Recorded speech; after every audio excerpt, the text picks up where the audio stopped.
Hello wrestling fans, UFC fans, and sports collectors. This is Tom from CollectAWrestlePalooza. Today we're counting down the top 5 highest prices paid recently for eBay auctions of the first UFC mixed martial arts trading cards of all time, the 2009 Topps Round 1 set. If you're new to this channel, welcome. We feature collectibles from the 80s and 90s with a strong focus on the golden age of professional wrestling and the origins of the UFC. If you've been here before, welcome back, and I appreciate the support. If you like this content, please make sure you hit the thumbs up and also find links in the show notes to my Patreon, the CollectAWrestlePalooza website, and the eBay store. Even better, hit the subscribe button to get awesome collecting content in your feed. I post new videos every Friday night. It's free and easy to subscribe, and I truly appreciate the support. As a Patreon member, you get 10% off every eBay purchase in my shop, and your name at the end of every CollectAWrestlePalooza video. CollectAWrestlePalooza, CollectAWrestlePalooza. So let's get to the countdown, but before we do, let's review the criteria for this top 5 list. 1. I only include eBay auctions. eBay is the largest auction house there is, and I feel like auctions are true representations of the sports card market. 2. I only include items that come up using the search term UFC Round 1. And 3. Suspicious sales are not included. Coming in at number 5 is a 2009 Topps UFC Round 1 exclusive red ink auto card depicting the prodigy BJ Penn. Despite personal and legal issues later in life, the prodigy is a first ballot Hall of Famer. He's the second fighter ever to win titles in 2 weight classes, having held both the welterweight and lightweight belts. He beat Matt Hughes in his prime via submission, 2 Gracies, and achieved a split decision, albeit a loss, against George St-Pierre, who many consider the GOAT, after going toe-to-toe for 3 rounds. During his reign, Penn dominated the lightweight division, holding the belt for 812 consecutive days. He's considered one of the pure talents in mixed martial arts, and one of the most skilled and gifted fighters of all time. And let's talk about this card. It depicts Penn's first ever professional fight at UFC 31, which famously finished via TKO right at the end of round 1 when Penn mounted Joey Gilbert's back and alternated big lefts and rights to the sides of his head. The card shows this in-action photograph, which is a repeat from the image on the base card from the same fight. The number 31 appears at the bottom right of the card, signifying UFC 31, and the fighter signed both his name as well as his nickname, the Prodigy, in red ink. The color red in the Topps UFC Round 1 set indicates a numbered parallel. 1 of 1s in the base set show UFC in red foil and say 1 of 1 on the back. Another subset, called Victorious Debuts, also has red signifying a 1 of 1. In terms of the autos, despite not being serial numbered, red ink indicates a short print of 25 cards, as opposed to a 1 of 1. Even still, the red autos are some of the most sought after and expensive cards in the series, as there are many appearances of some big names on the checklist, and the Round 1 set is already historic as the first UFC cardboard. Combine that with being a short print auto of a UFC Hall of Famer, and you have a card that sold for $1,471. Number 4 this week is another red ink autograph parallel, but this time of Forrest Griffin, which sold at auction for $1,525. What makes this card special is not so much the fighter, but rather the fight being depicted. The Ultimate Fighter Season 1 finale, which featured the most important mixed martial arts bout of all time, the slugfest between Forrest Griffin and Stephan Bonnar, shown on this card. Notice TUF and the number 1 written on the card, which stands for the Ultimate Fighter 1. Both fighters were competing for a 6-figure UFC contract, which at the time was a lot of guaranteed money. They put on a show. It was the first time the sport was on network television. Spike TV aired the event, and 2.6 million viewers tuned in to see the combatants pummel each other's faces for 15 minutes of grueling action. They went at it, and viewers could not believe what they were seeing, telling their friends to tune in and watch as well. The popularity of this fight is one of the main reasons the show was renewed, and UFC president Dana White attributes it to the future success of the sport in general. Forrest Griffin won the bout according to the judges, but the fight was close, and many felt Stephan Bonnar earned the victory. Dana White immediately realized that both fighters had earned a contract and awarded them both the prize that night. Fun fact, Stephan Bonnar is nicknamed the American Psycho due to his resemblance to the character Patrick Bateman in the movie of the same name.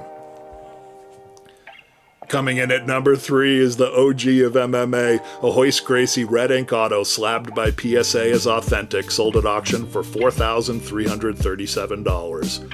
If you know UFC, you know Royce Gracie. He dominated the sport back when martial artists fought multiple times a night in a winner moves on style tournament. This card depicts his first UFC bout against Art Jimerson, a professional boxer, on November 12, 1993. Back then, fights were one long round as opposed to 3 5-minute rounds, and the bout ended only by tap out or submission. Additionally, the combatant's corner could literally throw their towel into the ring to declare defeat. Royce, a Brazilian jiu-jitsu specialist, won all 3 fights that same night, all by choke submissions, to become the first UFC tournament winner. This is an impressive feat, particularly since mixed martial arts had yet to develop weight classes, and Royce weighed only 175 pounds. His second bout that night was against none other than the world's most dangerous man, Ken Shamrock. Royce choked him into tapping less than a minute into the first round. Gracie also won the second UFC tournament in 1994, winning 4 fights in one night, again all by tap out or submission. He had already gained mythical status, undefeated, and inspiring legends that it was simply impossible to beat a Gracie. Royce did not win the third tournament, but didn't really lose either, too exhausted to continue after beating Chemo in the quarterfinal. At the fourth UFC tournament, Gracie won again, defeating 3 opponents in one night, including a legendary 15-minute fight against Dan the Beast Severn, who tapped out due to a triangle choke. Royce continued to fight sporadically throughout the 2000s, but it was winning 3 of the first 4 tournaments that cemented his legacy as the toughest man to ever step into the octagon. Fittingly, he was also the first man inducted into the UFC Hall of Fame.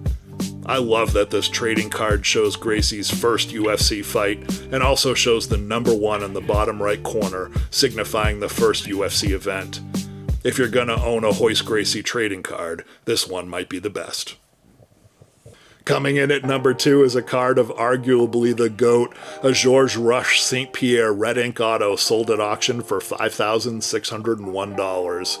This card is yet another red ink autograph card out of 25. I think we're seeing a trend. The card is not even graded, and the autograph is on a sticker. Just goes to show how rare and desirable the UFC Round 1 red ink auto cards have become. And for a GOAT from such an important set, $5,000 is not far-fetched for this card in today's market. It shows Georges kicking judo expert Caro the Heat Parisian during his unanimous decision win at UFC 46 in 2004. Far from his most important fight, this image of Georges has, however, become iconic. He looks like a martial arts machine, ripped and chiseled. St-Pierre retired from the sport in 2017 with a ridiculous record of 26-2. His last 12 fights were for championships, and he won them all, stepping away as the middleweight champ. But folks remember him better as the most dominant welterweight champion in UFC history. He beat Nick Diaz, Dan Hardy, BJ Penn, Johnny Hendricks, Matt Hughes, Sean Shirk, and Frank Trigg during his reign. My favorite Georges St-Pierre moment was when he came into the cage after Matt Hughes defeated BJ Penn and stated, "I am not impressed with your performance." A statement he now regrets making, but at the time, it was fire. And he backed it up. No one could touch Georges St-Pierre. He was just a better fighter, more conditioned, more talented, and more skilled. ESPN ranked him in the top 100 athletes of the 21st century. He was one of the first fighters to really embody it all. The only knock on his career, if you can call it that, is he won 7 of his last 8 fights by decision, as opposed to finishing his foe. Regardless, during his entire career, Georges St-Pierre was essentially unbeatable. And number 1 this week is another red ink auto card of who I consider the MMA GOAT, Anderson the Spider Silva, which sold for $6,601. First, I'm going to tell you the history of this amazing fighter and why I still consider Silva to be the greatest MMA artist of all time. Second, I'm going to tell you why this card in particular is special. And finally, I'm going to reveal my favorite 2 Anderson Silva fights ever. Anderson the Spider Silva is a distinguished mixed martial artist for so many reasons. He was born in 1975 in Curitiba, Brazil, and started fighting professionally in various promotions around the country in 1997 at the age of 22.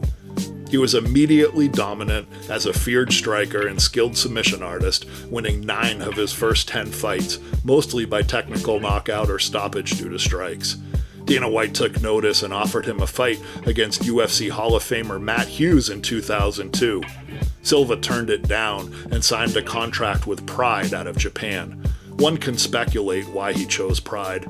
There are theories that the spectacle of Pride allowed Anderson to personify his favorite superhero, Spider-Man, or that Pride is where the money was. The UFC was still up and coming. But I would argue that Silva followed his Brazilian Jiu-Jitsu trainer, Antonio Rodrigo Minotauro Nogueira, who started fighting in Pride in 2001. In fact, in 2004, after a short run in the organization, when Anderson Silva contemplated retiring, it was Nogueira who convinced him to keep going. Silva became the Cage Rage middleweight champion in September of that year, which he defended 3 times before the fight depicted on this UFC card, the most pivotal of his career. No one in the US outside of hardcore MMA fans knew who the Spider was yet. He signed a multi-fight UFC deal, and his fight against Chris Lieben at the Ultimate Fight Night 5 event was the first on American television. He was already 31, but was introduced as the Brazilian newcomer. Chris Lieben was a respected striker, undefeated in the UFC until that point. He predicted he would knock out the Spider. Boy, was he wrong. Instead, Silva landed 85% of his strikes and knocked out the crippler in 49 seconds. The picture on this UFC card shows one of those punches. He made Lieben appear slow and amateurish before landing a Muay Thai knee to the head, finishing the fight. Joe Rogan said it best immediately following the knockout. "This is what I was talking about. This is a different kind of striker. Man, that was impressive." Dana White immediately gave the Spider a shot at the middleweight champion Rich Franklin. Again, Silva dominated, hitting him multiple times with Muay Thai knees to the face and knocking him out in less than 3 minutes. And that began the most dominant and impressive title reign in UFC history at 2,457 days, and the reason the Spider is the GOAT. He not only won, he dominated the top fighters at the time. I just rewatched the Lieben fight. Silva appears so confident, it's as if he is taking his dog for a walk in the park. It's like a 5th grader bullying a 1st grader. He was just that much better than anyone else around him.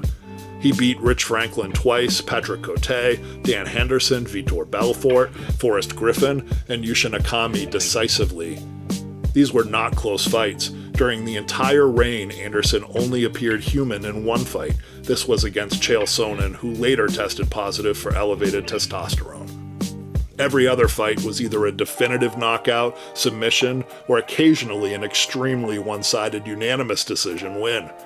Silva is the GOAT because he fought to finish and was more dominant than any other fighter before or since. And now I will reveal my favorite 2 Anderson Silva fights. Number 1 is the bout at UFC 101. I like this matchup because it illustrates how the Spider was so much better than everyone else. Forrest Griffin fought at 205 pounds, Silva at 185. The only reason he fought Forrest is no one in the 185-pound weight class could beat him, so he was pitted against a bigger, heavier man. The official result is that Anderson knocked him out at 3:23 of the first round, but that is not what actually happened. This was essentially a tap out due to strikes. Griffin waved off Silva after the last few exchanges. When he hit the canvas, he waved his arms as if waving the white flag, asking for mercy. When he moved forward, he could not touch the Spider. For every 5 misses from Griffin, Silva would hit 1 definitive counterstrike. At a certain point in the match, the Spider knew he was better and toyed with his opponent before he begged for mercy as he was knocked out. In the words of Joe Rogan, "I love Forrest Griffin, but this is one of the most embarrassing knockouts we have ever seen." And my favorite Anderson-Silva fight? Silva versus Franklin 2. In Fight 1, Silva's knees left Rich Franklin's face broken. He was particularly susceptible to the Muay Thai plum.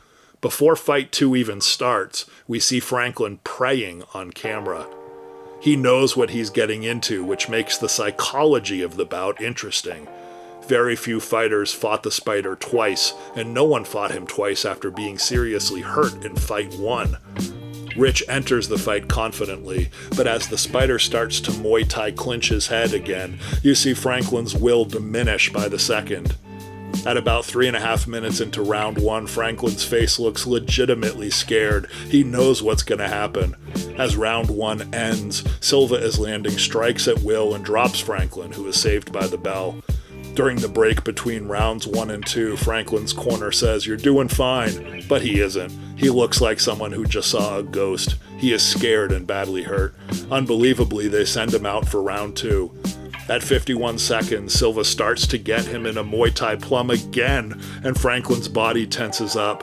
At that point, the fight is over. Silva lands strike after strike for the next 20 seconds before it is mercifully called off by John McCarthy. And why is this particular card special? Many folks consider the 2009 UFC set to contain his rookie cards. While he has cards that predate 2009, the fact that this card depicts his first UFC fight helps the case for it being his rookie even more, and special. It also is, of course, the red ink variant, which is a short print of 25, and he signs the card Spider, which is rarely included on his autograph cards. It is for all these reasons the card sold for $6,601. And that does it. Even though any UFC Round 1 card could have been included in this top 5, all of them ended up being the rare red autos this week. What do you think?